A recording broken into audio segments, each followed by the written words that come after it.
It's a wonderful thing when you have a pawn that can freely run to the other side of the board and queen. But that usually doesn't happen. Your opponent is going to do everything possible to stop your pawn. This is why you will usually have to escort your pawn with your own king. In this position, black uses the king to step in front of the white king to create a virtual shield so that the black pawn can run to the promotion square.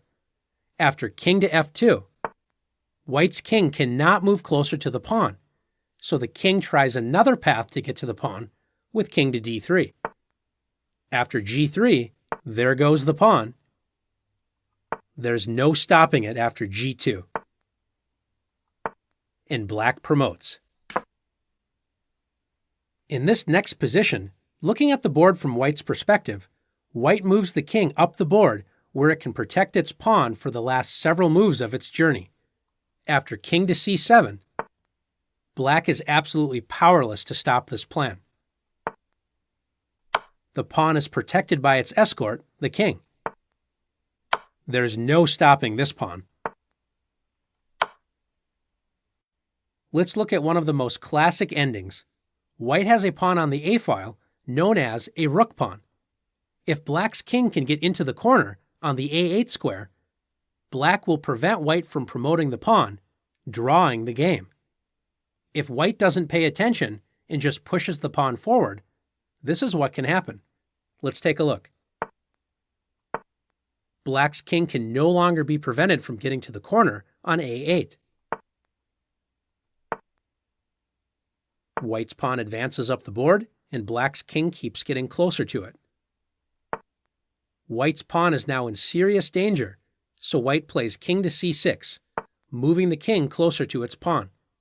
After king a7, black's king threatens to win the pawn, so white plays king b5, protecting the pawn.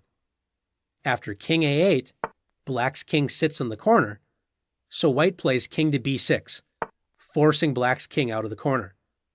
After king b8, black will simply move back and forth from b8 to a8 until white pushes the pawn forward with a7. After king a8, if white does not want to move away from its pawn and allow black to capture it, forcing the draw, then after king a6, the game is a stalemate. Black has no legal moves, but the king is not in check. This is why it's so important for white to block the black king from getting into the corner first and then focusing on escorting the pawn. That's why white should play king to c6.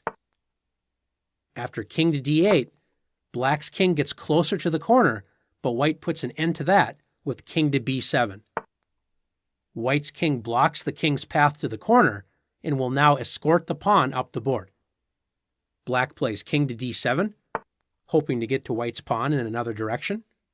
And after a4 and king d6, the black king has to spend extra time moving around the white king.